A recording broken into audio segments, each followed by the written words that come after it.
Hello, I'm Caroline Searcy. Welcome to another bumper edition of Bred to Win in a glorious green spring here in Australia with regally bred mares and foals who've been gallivanting around behind me here at Ora Stud. We're back here to profile their three magnificent young stallions, Golden Slipper winner Farnan, the stunning son of Redute's Choice Prague, and their new boy in 2022, Group 1 winning 2-year-old Captivate. Also leading bloodstock agent Suman Hedge, a major part of the success of Super Sires Written Tycoon and Zoostar, with a Melbourne Cup winner in Arrowfield Stud's Horse Who Made You Love Racing. That's all soon, but wow, so much to look back on from another amazing spring weekend of racing in our Aushorse news.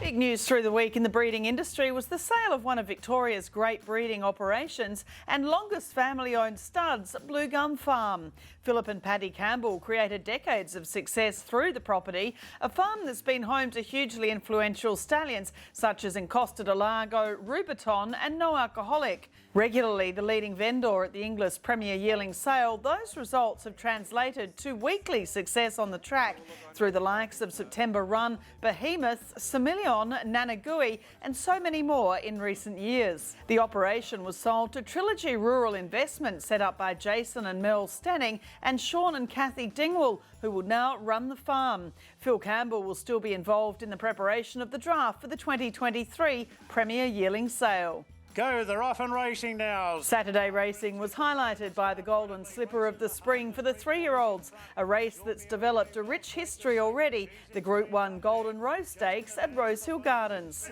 Golden Mile, Zoo Tiger, In Secret, Jacquino storming home. And it was an elite breeder and owner who had deserved success with his Victorian trained colt Jacquino, who raced to victory in the blue and green horizontal stripes of Coolmore Stud chairman Lindsay Maxted. Jacquino's dam Pontero was unraced, but is bred on the Piero Redute's Choice Cross, and her dam Pontiana produced another Group 1 winning 3-year-old in the Maxted colours, Inference. Pontero is also a half-sister to multiple stakes winners Dragon Leap and Elation. The colt was passed in as a yearling with a reserve of $120,000, and his sire Rubik is buying Costa de Largo from a 3/4 sister to Redute's Choice, the San Domenico and Keith Mackay winner Sliding Cube. Rubik stands this season at Swettenham Stud in Victoria for a fee of $22,000, and having already sired Yes Yes Yes to win an Everest, Jacquino appears to be a perfect opportunity to have a great chance in the 2022 renewal. At Surf Dancers going strongly.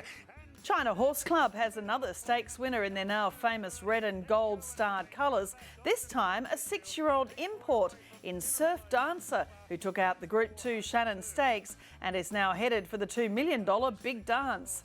Surf Dancer is a son of Shamadal's huge sprint-influenced Lope de Vega and was bought through the Goffs Orby sale in 2018.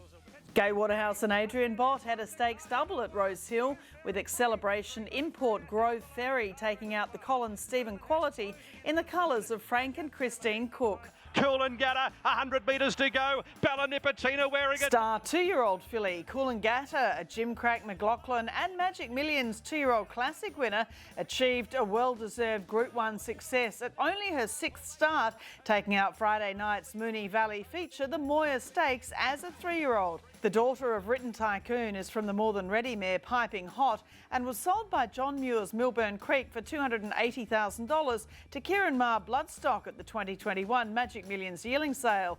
She was bred by Highclere Stud after being bought by the Queen's racing manager John Warren and son Jake as a yearling. Her second dam Ride won the Group 2 Moonee Valley Oaks and produced Blue Diamond winner Rian. Written Tycoon stands this season at Victoria's Yulong Farm at a fee of $165,000, and Coolangatta joins his growing list of Group 1 winners, including capitalist Ole Kirk, written by Booker, Pippi and more, while his son Axe won the Toowoomba feature, the Wheatwood, on Saturday. But Alligator Blood 3/4 Zaki. On Sunday at Sandown, the $1 million Underwood Stakes saw the magnificent racehorse Alligator Blood win his 3rd Group 1 in a great battle to the line with the likes of Zaki and Mounga. He's from the Typhoon Tracy family through his granddam Kylie Kwong.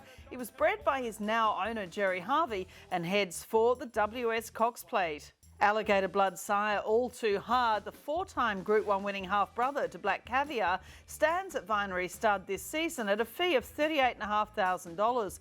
Great value considering he now has 3 triple Group 1 winners, including Forbidden Love and Behemoth. And the beautifully bred granddaughter of champion filly Miss Finland, Waltz On By, is now a stakes winner herself for the Arrowfield team. Champion Australian sire I Am Invincible's 82nd stakes winner, Waltz On By is a daughter of 1,000 Guineas winner Stay With Me, seen here with the filly as a foal at Arrowfield Stud in the spring of 2019. Stay With Me's English Easter yearling in 2022 by Done Deal was sold by Arrowfield for $1.7 million to Hawks Racing. It's Lazoo who's found half a length on the run towards the line. Every week, Widden Stud star sire Zoostar continues to scale new heights, and this week it's a Group 1 winner of one of the great 2-year-old fillies races in the UK. His daughter Lazoo was successful in the Chieveley Park Stakes at Newmarket on Saturday night, her dam coming through the Red Ransom sire line. Zoostar, a son of Northern Meteor, also had Zoostyle run third in the Group 1 Moir, while Zoo Tiger was third in the Golden Rose. More breeze-ups have been held ahead of the 2022 English Ready to Race sale to be held on Tuesday, October 11. The fastest time at Warwick Farm was lot 235, a colt by encryption from Love in Spring in a time of 10.27 seconds for Valiant Stud. At Eagle Farm in Brisbane, lot 62, a filly by More Than Ready from State of Play from A-List Stud recorded the best time of 10.8 seconds. And the fastest time on the synthetic track at Cambridge in New Zealand was lot 276 by Deepfield from National Anthem from Riversley Park.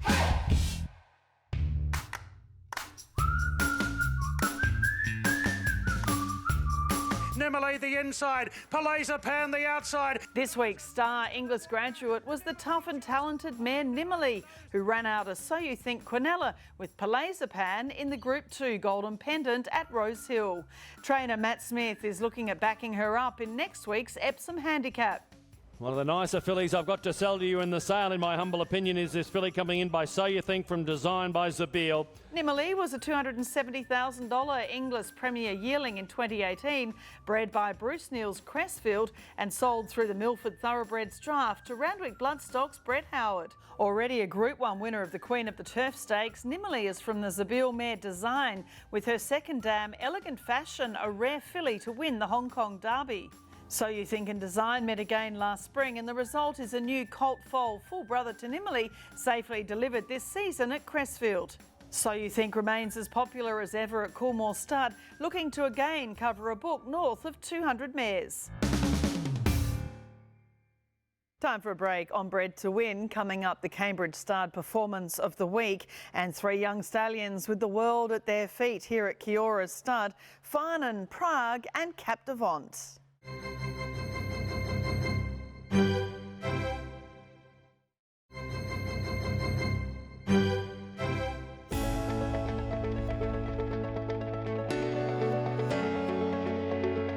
Luberon kicked away. The embellished fillies away by 4. The first 2-year-old races of every season are full of huge expectation, and a dominant winner by a first season sire is worth celebrating.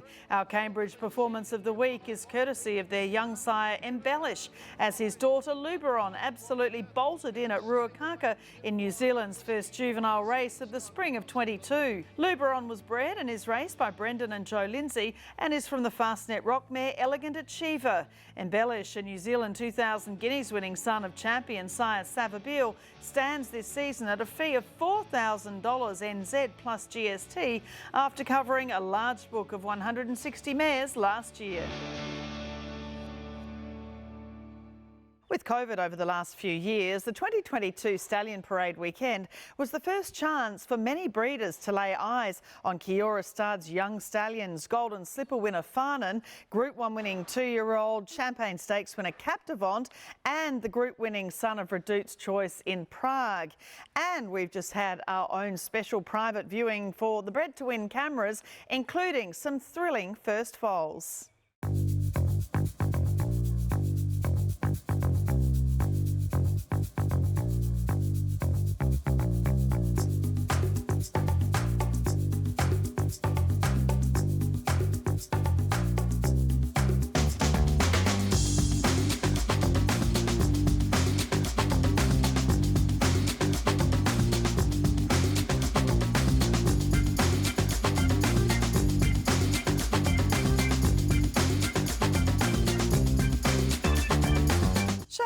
Ora Stud obviously has a wonderful reputation in recent decades with the incredible broodmare band Ananda Krishnan and the team have. But standing stallions again, I mean, you have a great history of doing so in the past. Oh, definitely. I mean, Kiora was one of the foundation studs here in the Hunter Valley, and some of the stallions that have stood here over the years have just been exceptional, and still very much going through the generations in the pedigrees today. You can see just how high class they were. So we've had lots of stallions over the years in partnerships and different shares and things like that, but to have them back here on the soil is, it's very, very special now. And the Stallion Parade evening is set to become one of the don't miss events of the major Stallion Parade weekend, isn't it? The barns and the parade area, it's all just outstanding, and it's a wonderful operation to support your stallions. So much work has gone into it. Yeah, no, it's been a big 2 years, so it has. I mean, having the Stallion Parade this year on, the big Stallion Parade weekend here in Scone was really, really special for us. Last year during restrictions, we weren't able to get many people here to the farm and to see the stallions. So, it was great getting people here to have a look around the farm, have a look at the stallion barn, have a look at the stallions, but also to say thank you for their support last year and ongoing as well. It's Converge being tackled by Captivate. Well, we're looking at these three gorgeous stallions. Captivate, firstly, of course, Farnan, the Golden Slipper winner, and Prague as well, both with new foals on the ground. But starting with your new boy, Captivate, of course, an expensive yearling and a Group 1 winning 2-year-old, and that's what everyone's after. Oh, definitely. I mean, we're very, very lucky here when we look at our roster. It's only been 2 years, and the three boys we have, we couldn't be more proud of. And, we do believe what works in Australia is what works. And Captivate being a Group 1 winning 2-year-old, a precocious 2-year-old, out before Christmas, we really think he's got what makes it here in Australia. I obviously saw him in May. We had the Stallion Parades here that I was lucky enough to host, and then, of course, in August. And now, again, another sort of month or so down the track. It's fascinating watching how he's developing. I mean, he's just a beautiful quality horse, isn't he? But he's thickening up and becoming so masculine. You've got to see him the whole way through, which, when you're looking at when he first arrived here, he was just a quality individual, but he was letting down over the Stallion Parades, and now he started covering. He just keeps changing, and he's really turning into a man, so he is. But he's just a stunning individual. He's got so much quality. He's got a good walk. You can see why he was an expensive yearling at sales, and why some of the best judges in Arrowfield and his syndicate picked him out to race. But no, he's a very, very special looking horse, and I think a lot of it goes in with the same as we've done with Farnan and Prague. Physicality is a big thing, because you need good looking horses, but also horses that are sound. I think Captivate brings that to the table. Well, obviously by Capitalist, a Golden Slipper winner, and also, as I said, a Group 1 winning 2-year-old himself. But, he came out and he won the Victory Vane Stakes too at his first start, so he was out and going really early too. Oh, he was super early. He was, as we said, he was out before Christmas, and then, he had the soundness, and very importantly, he had the mind that brought him through a very good 2-year-old career, which ended up in a win in the Group 1 Champagne as a 2-year-old. So no, he was a very, very high class 2-year-old. And of course at 3, I find this fascinating too for a son of Capitalist. He was second to Animo in the Caulfield Guineas, and we know what Animo has done since as well. And that was one of the highest rated runnings of the race. Well, Animo has gone on now, and you can see just how much of a champion he is, and Captivate arguably gave him one of his hardest runs ever in his career. And as we're saying about ratings, for everyone that loves their time form, Captivate's rating that day was enough to win the 5 previous runnings of that Guineas. So that just shows how far ahead of the field them two guys were. When you look what was behind in the field, very high class horses like Hatatsu, etc. Captivate really had that speed, and he also had the toughness to get him through races like that. He's been very, very popular. Breeders have come here very interested to see him, and they couldn't be happier with what they've seen. His bookings have been going very well. There's a couple of spots left, but for a first season sire, he's been quite busy. But we're 2 weeks into the season now, and I suppose a good bonus is a lot of mares have been going in foal, but he's been going down very, very well. I mean, when you see what he is physically, and then also his track performance, I mean, then you take into account that his sire has gone to a high fee, and Written Tycoon, his grandsire as well, all very deservedly after some very good years on the track. This guy, first year, Group 1 winner at 2, sitting at 25,000. He just fits a huge niche in the market, what a lot of breeders are very keen to get into. And he's from a Commands mare from the great River Dove sprinting family. There's huge depth on his female side too. When choosing out stallions that we want to stand here at Kiora, there's a lot of factors that goes into it, and I think like deep pedigrees are a key to that. I mean, when you look at Captivate's family, like his first dam between him and Warby coming out is strong, and then you look down, mares such as River Dove, you know, the dam of Headwater, and there's so many others like Ride the Rapids that are, you know, truly great Australian families. It's a very strong pedigree the whole way down, which, you know, is important, I believe, in a stallion's future as well. Looking forward to filming his first foals next year, but we have been filming the first foals of your Golden Slipper winner in Farnan. We know, of course, he's by not a single doubt, who's just been such a wonderful son of Redout's Choice, and fascinating to see Farnan. And he's just, his brain, I mean, he's a beautiful type, obviously, but he has such an interesting brain about him, doesn't he? He knows what he wants to do. Oh, exactly. I mean, you can see the way he works and the way he goes around. He knows he's the king of the barn, so he does. And when he was on the track as well, he knew that. When it was his day, you know, there was nothing going to get close to him, and you know, he showed that the whole way through his 2-year-old career.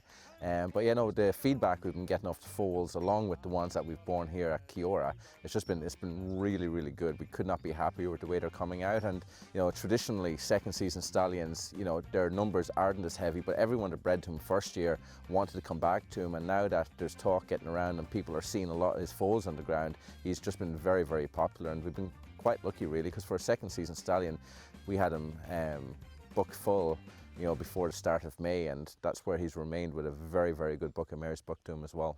But down to the line, we all love Jennifer Eccles. A real testament to the first season of Farnan was getting a mare such as Jennifer Eccles, who was a superstar in New Zealand. And this is just a beautiful colt. He's only a week old, but a lovely leggy type with plenty of substance. Oh, he's such a lovely colt. I mean, we bought Jennifer Eccles from New Zealand last year, and you know, she went in foal nice and early to Farnan. It was a foal we were very excited to see this year. And when you get a colt that comes out that's got his size, strength, and just, you know, he was just so forward. Like within 20 minutes, he was literally running around. I remember sending a video out, and I just couldn't believe how forward he was. And you know, she's done such a good job as well on him. But you know, and that's been the talk of the foals so far. They've got good size, strength, and very straightforward, which is all you want. I mean, he was obviously that 2-year-old, and you can see why, but though it's very early days, but these foals, you know, there's nothing holding them back. And I love seeing this colt from Insta Earner. So she was a group winner in the US. The firstborn of the Farnans here at Ora Stud. Exciting just in itself. Yeah, no, she was one of the first mares covered with Farnan last year, and she was the first foal born this year, and couldn't be happier with him. It's the third foal out of the mare, and I know it's been said a lot, but I can tell you it is definitely the best foal she's ever had. And he's just a super mover, got lots of quality, and as you see in the video, he's just got a lot going for him. Yeah, and same with the first foal. This fella just wanted to run. He's really fast. Yeah, no, he's, you know, speed, they say, is the easiest thing to transfer, and when you look at the speed Farnan had, it's very exciting times. But no, all his foals, they just really seem to enjoy life, and they're getting around. They love a good hoon around the paddocks, and they just have that natural athleticism, even at a young age, that, you know, they're really getting on with it. And it's just, you know, love watching it down around the foaling unit every day. And I just love this colt from a gorgeous So You Think mare in Coral Coast. We did have to wake him up, which he didn't mind at all, but he's a lovely leggy type, and he's so bold too. He really enjoyed coming up and saying g'day. Oh yeah, no, he's a beautiful, beautiful colt as well.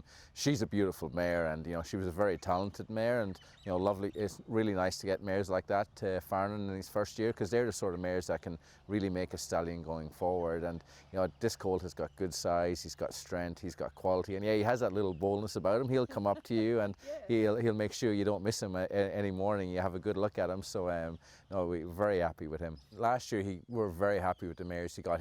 You know, mares the likes of Wild Ruler's Dam, Gypsy Robin, and Jennifer Eccles herself, and it's just a multitude. His book is really held up with a lot of either stakes winners or stakes producers on it.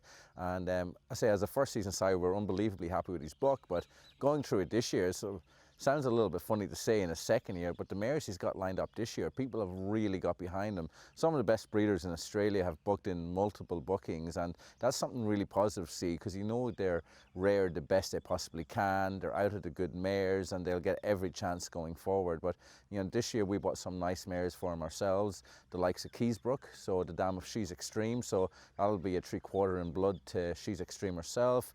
Jennifer Eccles will go back, and Mizzy we bought in a partnership last year, and she's going to go to him this year. She's obviously a super talented Group 1 winning mare with just so much quality. I mean, these are the sort of mares you dream about getting to your stallion. So we know at the end of the day we've done everything we can to give this horse every chance in the future. Prague got the upper hand at the 100. His barnmate Prague, he's the talk of the Hunter Valley, isn't he? I mean, he is so Reduced Choice, that beautiful action, and such a popular stallion. I love Prague. He's just the most beautiful horse. He's just got everything about him. Film this morning. I've seen him a million times, but every time he walks out that barn, you just stand back for a second and just watch him move across the parade ring. He's everything you want in a racehorse. He was very unlucky not to win his Group 1, but he showed up every time against the best competition and ran big races in every one of his races. But in saying that, he's a multiple Group winner at 2, Group 1 place. You know, this horse had a lot of talent. You know, he's been supported very, very well. Last year he got 100 mares, and this year already he's 30% over that, just because people have been able to get here and actually lay eyes on him, and no one's left that stallion barn without saying, I'm sending 1 or 2 to Prague this year. And he was such an expensive yearling as well, and that's what you can see, the good looks and the type that he's really throwing into his foals. They say you can't book your genes, and in Prague's case that's very good, so it is. I mean, he was a $1.6 million yearling himself, which goes back to what we're saying about, you know, the quality and the shape he has and the walk he has, and from the foals we've seen so far, they've just been outstanding, you know, and there's no exceptions to that. Feedback around the valley has just been really, really positive, and again, as I was saying, you know, it all translates into the numbers of bookings he has, and his book is very, very busy this year, which, you know, given his fee, I mean, what he is and what he's done, you know, it's not really surprising. You're able to support them all so well here at Ora Stud and with your valued clients, but it's about quality, not quantity, isn't it? You know, you're managing these 3 wonderful young stallions with a huge future. Definitely. I mean, when we are selecting stallions, it's a really tough process, because we don't want to stand anything that we will not support ourselves. You know, we're very thankful for the support we have of breeders, but we can't expect them to make our stallions. We're going to be there. We're going to be sourcing mares, not just in Australia, but all around the world, that we believe will help our stallions and benefit both us and people that breed to them going forward. So, you know, it's very important to us that we pick the right stallions. As I say, physicality is very important. Race record is obviously very important, and then the strength of families as well. It's a full package we want to provide here when people come and look at our stallions, and, you know, not to leave any question marks about whether they should breed to them or not. You want to come look at the stallions, just fall in love with every one of them. There's a different horse to suit every budget and every mare, and we're very, very proud of the roster we have here. And also in the future as well, we've invested in a lot of colts, and these are all colts that we believe are very good types with very strong pages. So now they just have to put it together on the track, so they do. It's very easy to get up in the morning. It's super exciting here. The owner's vision going forward is something I've never experienced before, and it's very, very exciting to be part of that team. And also the team here, it's a young team, they're energetic, enthusiastic, it's vibrant. You know, we really want to make a success of anything we put our hands on, and, you know, be it that at the Stallion Barn, the broodmare band here, we're very, very lucky with the mares that are here that we get to work with every day, and also the racing team that we're trying to put together. It's very busy, but the rewards are already starting to come in, and we can only hope that with hard work and a little bit of luck it continues well into the future.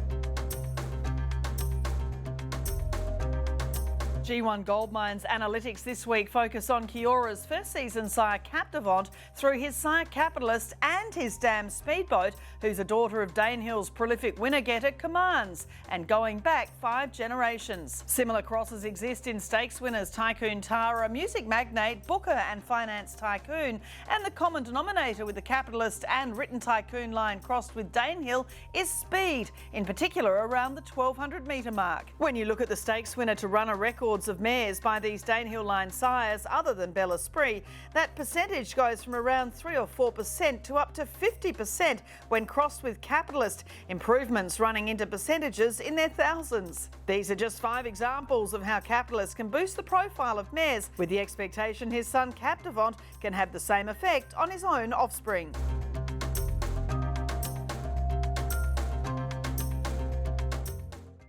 Three young stallions we'll be hearing an awful lot more about in the coming years, and thanks to Ora Stud for supporting Bred to Win. Coming up after the break, leading bloodstock agent Suman Hedge with a Melbourne Cup winner in Arrowfield Studs, the horse who made you love racing.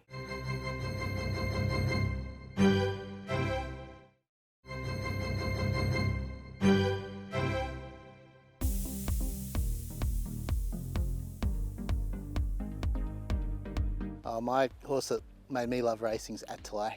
I saw him as a young child win the Melbourne Cup. I backed him, and he had the colours of Canterbury Bankstown, which was my footy team. And then I followed that horse at stud when he went to stud.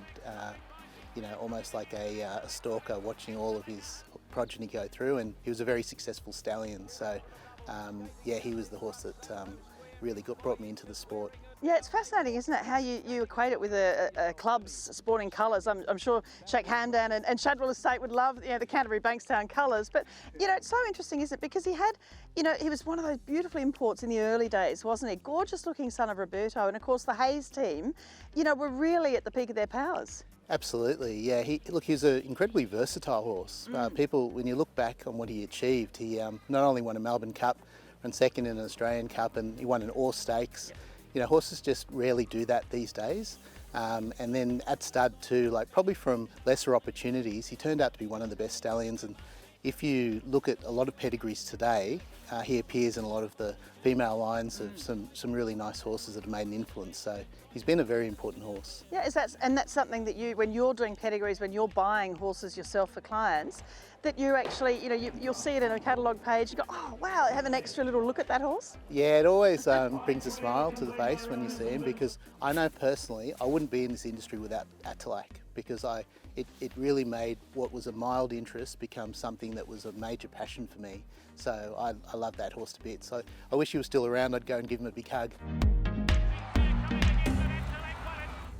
That is another week of Bred to Win. I hope you've enjoyed learning more about all the goings on in the thoroughbred breeding world. I'll see you again next week as we bring you the outstanding racehorse, an incredible specimen of a stallion, Japanese triple Group 1 winner Admire Mars, and some stunning first foals at Arrowfield Stud. I'm Caroline Searcy. I look forward to seeing you then.